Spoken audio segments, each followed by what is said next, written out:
Les hommes comme Balthazar, il y en a beaucoup, c'est juste que c'est le nom de Balthazar qui est gâté, tout simplement parce qu'il a pris la décision de se filmer lors des ébats sexuels et parce que c'est un homme très puissant dans son pays. Sinon, les messieurs, tout le monde, les messieurs qui tirent sur tout ce qui bouge, il y en a dans toutes les sociétés. Alors, l'histoire de Balthazar prend place lorsque Balthazar, le fils du président de la CEMAC, Balthazar Engonga, et directeur des finances publiques en Guinée équatoriale, est arrêté pour détournement de fonds. Ce dernier va être arrêté pour avoir été complice d'un détournement d'une somme de 1000 milliards de francs CFA en Guinée équatoriale. C'est comme ça qu'il va se retrouver en prison. Et lors de son arrestation, la police va perquisitionner son domicile et ils vont également perquisitionner les appareils électroniques qui se trouvaient à son domicile avec son téléphone également. C'est comme ça qu'après la perquisition, ils vont retourner tous les objets au frère de Balthazar. Et lorsque le frère de Balthazar va rentrer dans l'ordinateur et le téléphone portable de son frère, il va découvrir des vidéos à caractère.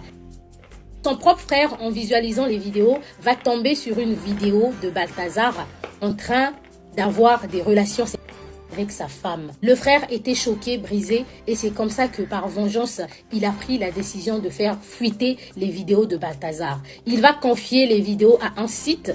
Donc, c'est cette page-là actuellement qui partage les vidéos sur Telegram. Après avoir confié les vidéos à cette page-là, l'administrateur de la page, en visualisant les vidéos, va remarquer qu'il y a les femmes des personnalités publiques, des hommes haut placés de la Guinée équatoriale qui figuraient dans les vidéos. Donc, c'est dans ces circonstances-là que l'administrateur de la page va rentrer en contact avec ces dames, les protagonistes, et va leur proposer de payer une certaine somme d'argent, sinon il va faire fuiter les vidéos. Mais ces femmes-là ne l'ont pas vraiment pris au sérieux.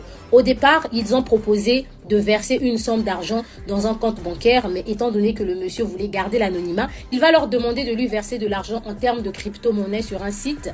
Et il y a pas mal de personnes en Guinée équatoriale qui ne s'y connaissent pas vraiment en crypto-monnaie. Voyant que l'argent n'arrivait pas, la page a commencé à lancer des alertes avec un premier message disant que telle date, à telle heure, je vais balancer des vidéos de sextape de madame Intel, de monsieur XY. Ça a commencé comme ça et les gens ont commencé à motiver aussi l'administrateur de la page. C'est comme ça qu'il a balancé certaines vidéos. Après avoir balancé les vidéos, les gens seront choqués de reconnaître la femme du garde du corps du président de la République.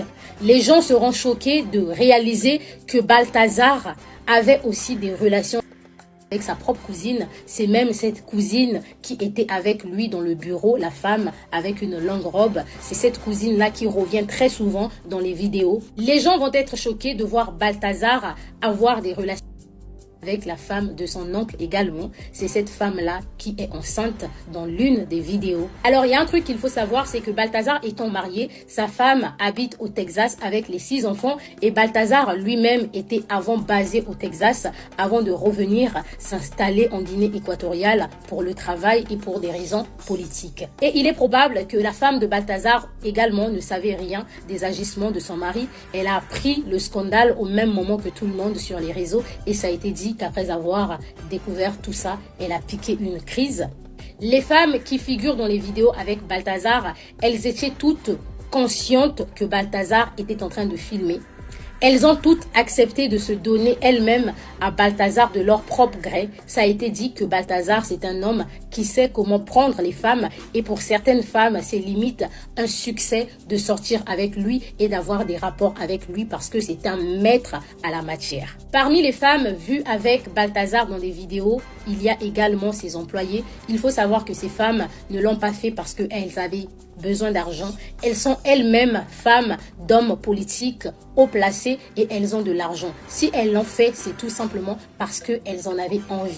Mais je pense ici le grand problème, c'est de se filmer. Lorsque ces femmes se filmaient avec Balthazar, au vu de la puissance que Balthazar a dans le pays et au vu de leur propre influence, elles ne se disaient pas qu'un jour les vidéos pouvaient fuiter. Elles ne s'attendaient pas qu'un jour, Balthazar pouvait être arrêté pour d'autres raisons et ça allait conduire à la perquisition de son domicile.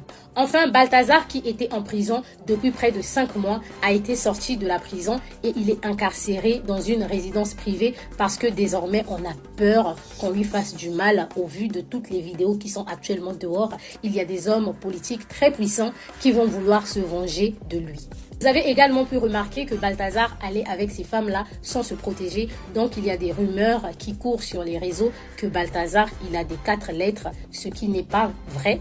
Étant donné que ça n'a pas été confirmé, le ministre, quant à lui, a demandé à ce que Balthazar puisse passer un test du VIH pour pouvoir déterminer s'il est atteint ou pas.